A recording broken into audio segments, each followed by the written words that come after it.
esto, la palabra de Dios se cumple, de que escribiendo Dios, la historia, claro, día por día Gloria por al día. Señor. Yo soy testigo. En una ocasión estábamos, el hermano Julio Soto Medina, que ya pasó con el Señor, que era el presidente de Radio Revelación Cristiana, y yo tenía que ir a predicar ese día, y entonces llegó un muchacho con el SIDA, con el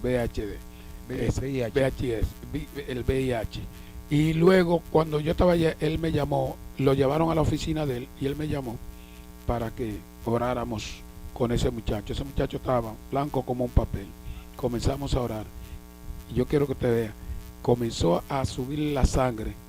El Señor cambió. Ese muchacho comenzó, se veía como, vamos a decir nosotros, como tú ves esos animalitos que se llaman salamanqueas, que son blancos. Entonces tú veías cómo venía la sangre, y el Señor hizo una transfusión de sangre y lo sanó. Yo no sé qué ha pasado de él hace muchos años, hace unos cuantos años de eso, pero ese testimonio lo puedo dar con toda gloria al Señor, aleluya, gloria al Señor. Óyete, y yo soy testigo de muchas hacedor de maravilla, enfermedades en las cuales nosotros hemos orado. Decía yo el sábado pasado, recuerdan, que ahí mismo, aquí testigo, ahí en Boca Chica hay una pareja que eran pareja de esposos, doctor y cristiano los dos, y no tenían hijos. Y yo fui un día, yo no sabía, fui a su casa y ella me dijo lo que le estaba pasando, que no tenían hijos, esa cosa. Y yo le digo, nosotros vamos a orar para que el Señor pueda abrir esa matriz y que te pueda concebir. Y yo creo que ya el tío tienen un niño como de 10 años. Amén. Así que para Dios nada es imposible, y Él sigue siendo el mismo ayer, hoy y por los siglos. Recuerde que estamos en su programa Jesús, la luz del mundo, desde San Luis, aquí en la República Dominicana, y usted puede contactarnos al 809-591-6843. Repetimos, 809-591-6843. Puede llamarnos y compartir con nosotros. Si usted ha recibido algún milagro de Dios, no necesariamente tiene que decir haya sido a través de este programa, pero si usted quiere compartirlo para ayudar, porque al final del espacio, al final del programa, nosotros vamos a orar por todos los enfermos, no importa el tipo de enfermedad ni el que se encuentre. Yo quiero decirle, como le decía al principio, que Dios no tiene acepción de personas, y esto no es porque la enfermedad no tiene acepción de personas. No. Como la enfermedad no tiene acepción de personas, Dios tampoco tiene acepción de personas. La enfermedad puede llegar hasta el palacio real, puede llegar a los presidentes, puede llegar a los reyes, puede llegar a los príncipes, puede llegar a los senadores, puede llegar a los diputados, a los generales. Tenemos el caso de Amán, Naamán, ¿verdad? Sí. El gran general de Sirio, que estaba sufriendo de una lepra. Y entonces, ¿qué es lo que quiero decir con esto? Es que para Dios nada, no importa quién tú seas, y la enfermedad de igual forma no tiene que ver quién sea. Tú puedes tener muchas posibilidades para poder mitigar un poco y mejorar quizá por tus posibilidades económicas, pero la enfermedad es la enfermedad. De manera que Jesús también tuvo otros casos que nosotros queremos destacar, de casos de fe. Decía el pastor antes que Dios no hace nada si tú no tienes fe. Y es cierto, la Biblia dice que sin fe es imposible agradar a Dios. Y que es necesario que al que a Dios se allega, crea que le hay, y que Él es perdonador y galardonador de los que le buscan. No sé si quería aportar algo antes de entrar. Un testimonio, pastor. Mire, una vez en Santiago, le damos el estudio, una nieta de uno de los hermanos que se congregan allá con nosotros. La niña está muy enfermita, y la tía me dice, pastor, nosotros queremos que usted ore con esa niña. Digo, ¿qué problema tiene? Dice, mira, esa niña tiene una intolerancia a la lactosa, y todo lo que es increíble. Claro, ella no tolera absolutamente nada. Eso es un problema.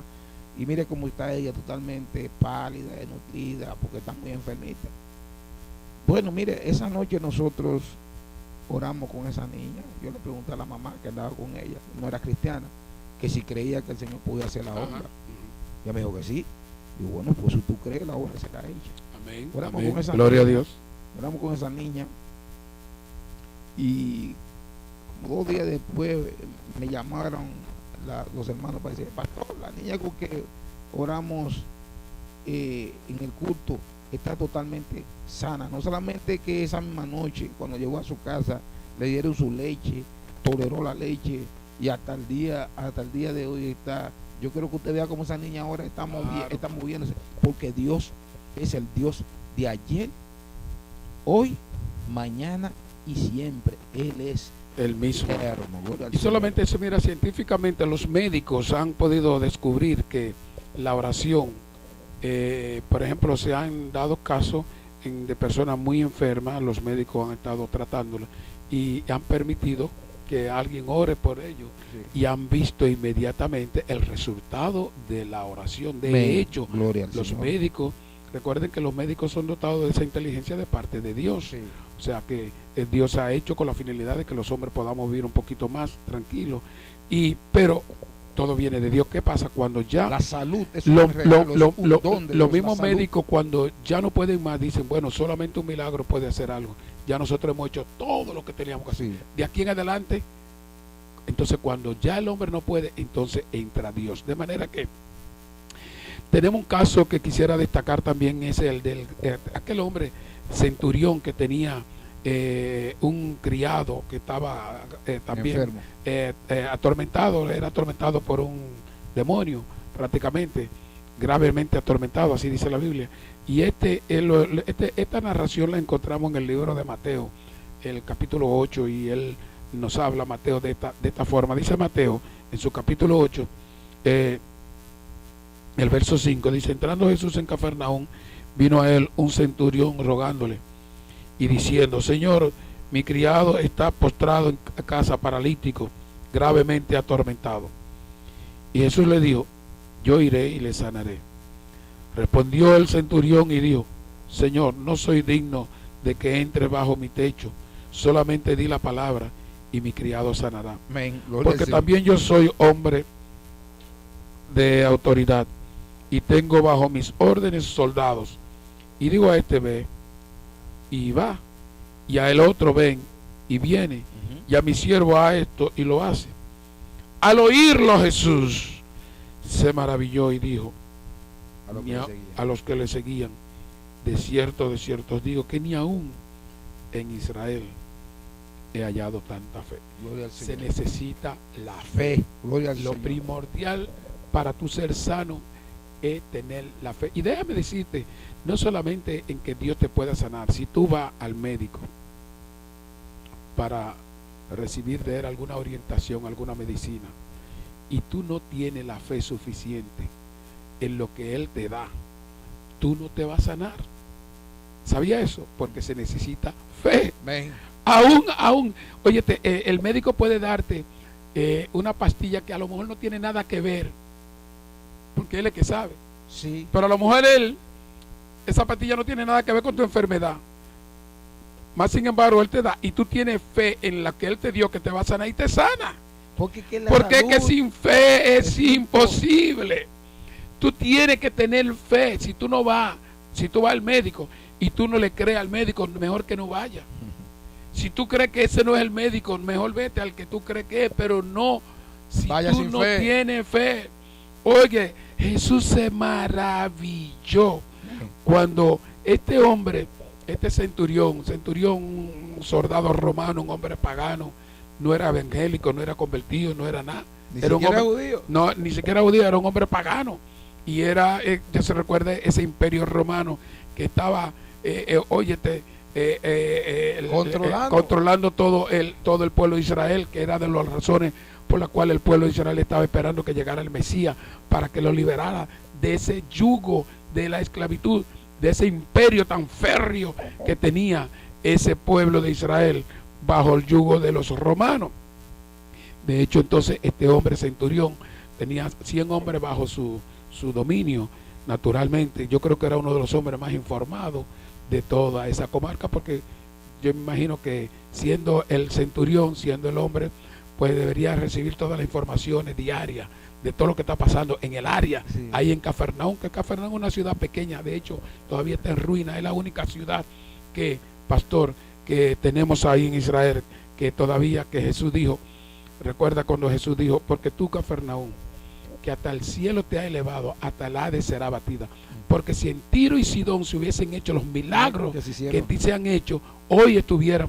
Más sin embargo, Es la única de las ciudades que todavía está en ruina ahí en Israel. Están los escombros solamente porque la palabra de Dios tiene que cumplirse. ¿Y qué pasaba con Cafarnaúm? Yo nunca dejo de ir a Cafarnaúm porque era la ciudad cuando vamos en nuestra peregrinación. De hecho, le voy a invitar a nuestra próxima peregrinación. Ahorita le haré el anuncio. Ella estaba céntrica. Cafarnaúm está en un lugar céntrico en Israel. De manera que todo el comercio que venía de Oriente, de toda parte, obligatoriamente tenía que pasar por esa ciudad.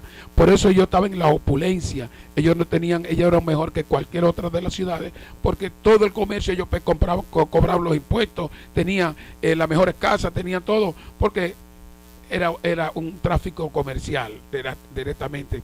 Entonces por eso ellos, ¿qué le importaban ellos directamente? Ellos se sentían que eran los mejores. Pero por eso fue que Jesús le dijo que si en Tiro y Sidón se hubiesen hecho los milagros. Pero este hombre era centurión en esa comarca, en Cafarnaúm. Y como decía, él era el hombre de lo más informado. Yo me imagino que le habían dicho de lo que estaba sucediendo, que había un Galileo, que había un Jesús de Nazaret, que estaba viviendo en esa comarca y que mucha gente estaba sana. Naturalmente, muchas veces la gente, para congraciarse con los jefes, pues están mira, yo creo que hay porque ellos sabían cómo amaba ese centurión a ese criado, uno de los mejores criados. Lo mejor quizás lo tomó, se lo regalaron temprano o lo que, o sea que lo tenía más que un familiar. Y viendo ellos que ese hombre amaba tanto, le dijo, pero mira, y quizás cuántas veces el centurión no fue a donde los mejores médicos a llevar a ese muchacho a ver si podía andar con la enfermedad. Y cuando le dijeron, bueno, pero para ahí hay un señor, el Jesús, que le llaman Jesús, que es el hijo de José y de María, haciendo muchísimos milagros. Así que a lo mejor quizá cuando él le dijeron, pues entonces naturalmente, él, dice la Biblia, se dirigió para hablar con este joven Jesús que estaba haciendo milagros.